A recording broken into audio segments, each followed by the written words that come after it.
अगर मैं आपसे कहूँ कि हमारा ट्रेडिंग चैलेंज 6 दिन कंटिन्यूअस प्रॉफ़िट करने के बाद भी ब्रेक इवन पे एंड हुआ तो क्या आप मानोगे?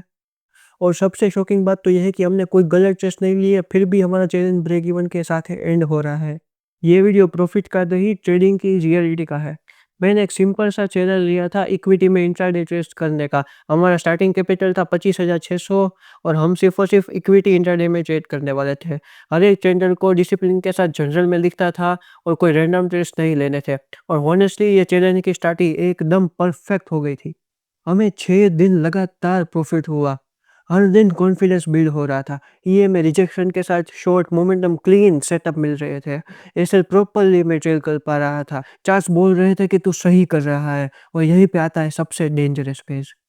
वो था कॉन्फिडेंस से ओवर कॉन्फिडेंस था। जब आप 5-6 दिन लगातार जीत जाते हो तो लगता है आपने ट्रेडिंग और सिस्टम को समझ लिया है। मैंने भी वही सोचा। मार्केट बुलिश था, सेटअप दिख रहे थे, मोमेंटम आ रहा था और मैंने बोला सेटअप है तो ट्रेड लेना तो बनता है। पर जनरल कुछ और ही कह रहा था। और मैंने हर एक ट्रेड को जनरल में लिखा था। एंट्री क्यों ली, एग्ज़िट क्यों की, ईएमए का एंगल था या नहीं था, फोमो में एंट्री ली थी या नहीं थी और हमने एक क्लियर पैटर्न दिखा।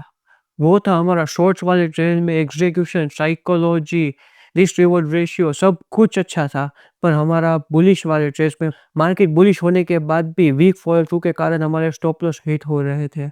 गलती सेटअप की रही थी, गलती थी एग्जीक्यूशन और डिसीजन के टाइमिंग की। और हमारा सबसे बड़ा इस चैलेंज का किलर था, वो थे चार्जेस। आप ये बात सुनो, हमारा ग्रॉस प्रॉफिट 2500 से ज़्यादा था, फिर भी हमारे चार्जेस 2280 से भी ज़्यादा थे। मतलब कि सारा का सारा प्रॉफिट हमारा चार्जेस और ब्रोकरेज में चला गया। और मैंने ओवर ट्रेड बिल्कुल भी नहीं किया, पर हमने ओवर ऑर्डर किया था।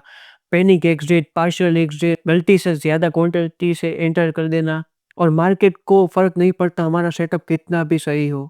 और फिर आते हैं हमारे चैलेंज के सबसे टफ डेज़। वो थे हमारा वैलिड सेटअप के साथ भी लगातार स्टॉप लॉस हिट होना। कभी स्टॉप लॉस ऑर्डर स्किप हो जाना, कभी मार्केट ऑर्डर से ज़्यादा लॉस हो जाता था। एक दिन तो ऐसा आया हमारा सेटअप बिल्कुल परफेक्ट था, फिर भी हमारा एग्जीक्यूशन की वजह से उस ट्रेड में लॉस हो गया। और यहाँ पर ही समझ में आया ट्रेडिंग सिर्फ चार्ट्स का गेम नहीं, एग्जीक्यूशन का भी गेम है। इस चैलेंज का सबसे बड़ा लेसन ये था कि प्रॉफिट बनाना मुश्किल नहीं होता है, प्रॉफिट को बचाना मुश्किल होता है। डिसिप्लिन सिर्फ एंट्री तक नहीं होता, डिसिप्लिन होता है ऑर्डर प्लेसमेंट में, एग्जिट में और खुद पे कंट्रोल रखने में। इसीलिए मैं इस चैलेंज को यहाँ पर ही एंड कर रहा हूँ। हाँ, यहाँ पर ही चैलेंज एंड हो रहा है। कोई फेक प्रॉफिट वाले स्क्रीनशॉट नहीं, कोई मोटिवेशनल वाली बकचोदी नहीं। जो हुआ मैंने वही दिखाया। ब्रेक इवन रिजल्ट था पर लेसन हमारे प्राइसलेस थे। और मैं आपसे एक बार पूछना चाहता हूँ कि आप कमेंट में बताना कि मैं नेक्स्ट चैलेंज क्या करूँ?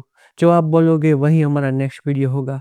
अगर आप भी ट्रेडर हो और आपको ये मेरी जर्नी हॉनेस्ट और रियल लगे और लाइक, शेयर और फॉलो और सब्सक्राइब और कमेंट तो करना बिल्कुल भी मत भूलना। जहाँ पे हम कोई भी फेक प्रॉफिट नहीं बताते, अनरियलिस्टिक प्रॉफिट नहीं दिखाते। हम यहाँ पे हम हॉनेस्ट हमारी जर्नी दिखाते हैं। ये कोई बड़े प्रॉफिट वाले का चैनल नहीं है, ये हॉनेस्ट रियल ट्रेडर का चैनल है।